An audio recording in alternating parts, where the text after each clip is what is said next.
The Prentice Allsup Heating and Air Coaches Corner, fueled by Donut Country and McDonald's Murfreesboro on FM 101.9 and AM 1450 Murfreesboro, FM 100.5 Smyrna, and streaming at WGNSSports.com. The Coaches Show is brought to you by State Farm agents Andy Womack, Dana Womack, Celeste Middleton, Ron Reeves, and Emerson Williams. Like a good neighbor, State Farm is there. And welcome to the Coaches Show this morning. Right now we are joined by Riverdale head coach Will Kriesky. Good morning, Coach. How are you doing this morning? Doing well. Thank y'all for having me.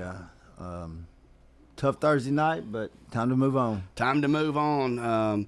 It's playoff time here. It was the Battle of the Borough this week. It was a great battle.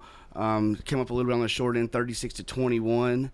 And another great regular season, 8-2, and you're going to be the number 2 seed in the region, and we'll host Cookeville Friday night in the first round of the playoffs. Yeah, it was.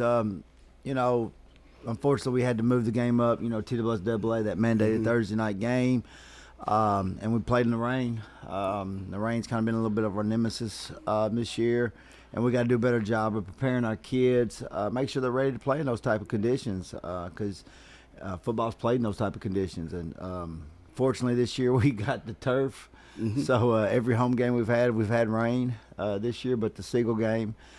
So it was a nice addition for us to have, but kids played hard Thursday night. They played physical. I'm not upset with them at all. It was a good high school football game. It was a back and forth game. We come out hot. Kids come out really fired up.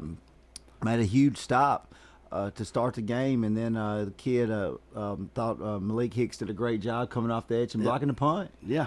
He got blocked the punt, and then 3 plays later, Malachi Tellin threw him a ball, and Malik made an unbelievable catch in the end zone, and that set the tone for us. And the kids, come out fired up, and I was really proud of how they started the game with that momentum and capitalized on some uncharacteristic mistakes at Oakland. Absolutely. And, you were really in position to possibly win that football game in the fourth quarter, up 21-14. It's a fourth down play, and, Oakland makes a big play. And but that's really got to give you a lot of momentum and carrying over into the playoffs starting this week. Yeah, that fourth down play was huge. And Oakland, the running back Craig Tutt made a great cut. He saw something, and, from our misalignment, and was able to hit that hole and take it to the house. And that's what good football players do. He's one of the, if not the best player in our region this year. I think he's a really talented football player. And what he did Thursday night was very impressive, not just on the defense, or not just on the offense side, but on the defensive side. He's always on the field. You see Craig for Oakland, he's on offense, defense, and special teams. And those type of players are special. And again, he took over the game for them. And he's that type of caliber player. But our kid, I'm really proud of, DJ. DJ ran the ball well. He had played really well in the second half and ran hard and was able to score 2 touchdowns. And I thought our offensive line blocked well at times and did great. Going into the game, I told the kids, it's 2 good football teams. They're going to make plays. We're going to make plays. And how we handle adversity and bounce back from their plays is how we're going to determine our success. And I think they capitalized on a couple more mistakes that we had. Of course, they made mistakes, and we capitalized on their mistakes. We blocked the punt, then they snapped the ball over the punter's head, and we were able to get 7 points out of that situation. I thought when we were given those opportunities, we were able to capitalize on the mistakes, and that really helped us in the ball game and kept us in the game. And when we fumbled the opening kickoff coming out of half, but then our defense held them 4 and out. Absolutely. And I thought that was really huge in the game and really kind of set the tone of the second half. And you think that's maturing as we've gone through 10 weeks of the season? I think early in the season you might have had to settle for some field goals in some of those situations when you got turnovers.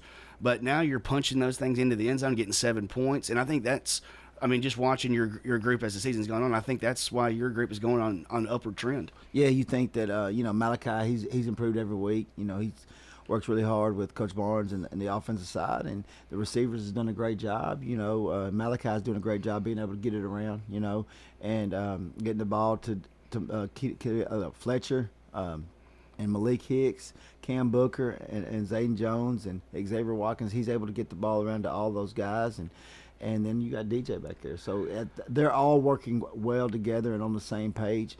And when they do that, our offense productivity goes way up. Absolutely. And I think another thing that was stood out the other night watching you, your defensive line has really, really improved. And I think other than those couple of plays that Oakland hit you on, they did a pretty good job of controlling the line of scrimmage for the most part on the night. Yeah, they did. I thought the defensive front, with Caleb Woods up there leading the charge, did a great job, and JoJo Smith, coming off the edge and helping making plays. And I was really, really proud of what they did. They did, like you said, and Anthony Gunn, they did a great job maintaining the line of scrimmage. And that's when you play Oakland, that's one of the toughest things to do is win the line of scrimmage. And I thought at times we were able to, and at times they did. But again, they're very good up front, very well coached up front on both sides of the ball. And it was, like you said, it was a good battle for both lines last night or Thursday night.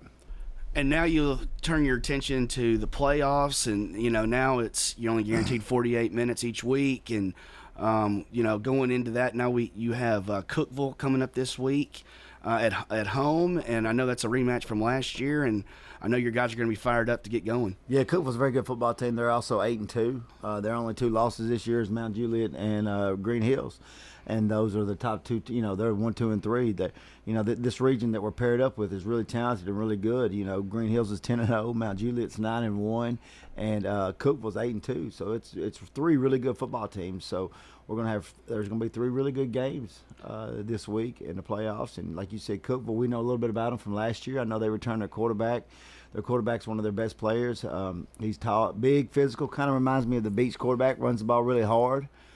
He also plays an outside backer for him on defense. And again, he makes a lot of plays for him on the defensive side of the ball. And then we know they're big up front. They got a tackle that started last year as a sophomore, and he is a really special kid. He's a really talented kid, and he's going to try to dominate up front. And, our guys, again, our D-line will have to be prepared and ready to go.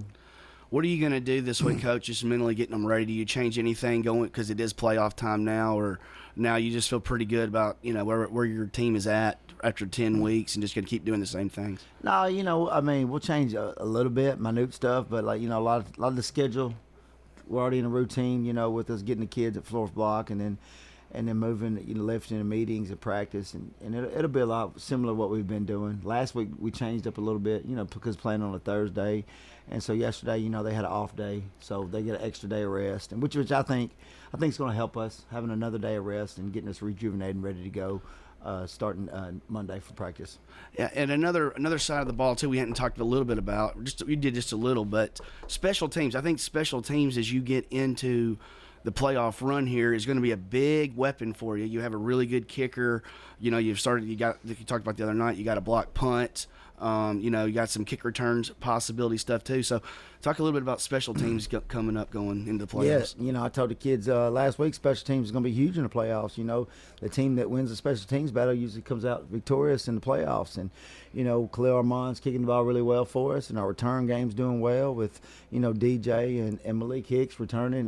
Malik's our punt returner, and DJ returns kickoffs. And if they decide to kick it scat or kick it short, they got to kick it to Kadarian Fletcher or Caden Bailey and again Malik Hicks and Cam Booker. So, I feel like we got weapons on our return teams to give us opportunities and to control the field position. And that's key in the playoffs. Is field position will be huge all night, and we have to do a good job with our special teams.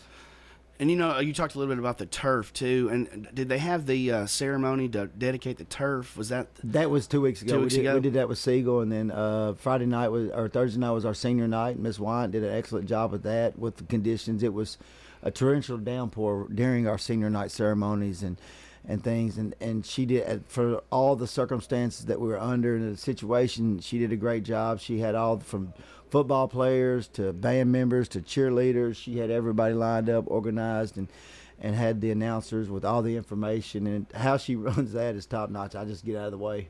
They always do a first-class job over there with the senior night Riverdale, and great administration over there. And I know you're looking forward to getting the playoffs started. Personally, how do you feel going into the playoffs? Do you feel good where y'all are at, or you got some? I know obviously as a coach you got some things you always want to correct as you're getting closer to it, but where do you feel like you are right now? Yeah, we just got to come and get prepared. I mean, not take anything for granted. and not get complacent. I mean, I think this year going to playoffs, we'll go in a little bit more hungry than we did last year. I think last year, and it was something that I had to look at myself in the offseason. I think after the big win at Oakland last year, we kind of got a little complacent, and we never got back hitting stride to where we were before the Oakland game and during the Oakland game. So I think these guys will come back to work hungry, ready to go, and that hungerness will help us as we prepare each week. Like you said, we're only guaranteed 48 minutes, so we have to be locked in this week because nothing's guaranteed after this week. That's right. And, we've got a good Cookeville team that you're very familiar with, and we know they're going to bring a big crowd down here Friday night for the Warriors and Cookeville game, and we're really looking forward to watching that, and good luck this week and in the rest of the playoffs, Coach. Hey, I appreciate it. And, like you said, it was great. We're expecting a really big crowd for the Oakland night, but, unfortunately it rained a little bit. And we still had a decent crowd, and our admin and SROs and everybody had the entire place ready to go for a huge crowd. And, that's what both programs and both kids on each side deserved it. That was – at the end of the night, it was a great football game for a Thursday night Halloween game. It was. It really was. That was Riverdale head coach Will Kriesky. Appreciate you, Coach, and good luck this week. The Coaches Show is brought to you by the law offices of John Day. They've helped thousands of people get the legal help they need when they've needed it the most. If you've been injured, call the law offices of John Day. At Dr. Automotive in Smyrna, we're committed to providing local car owners with top-notch auto repair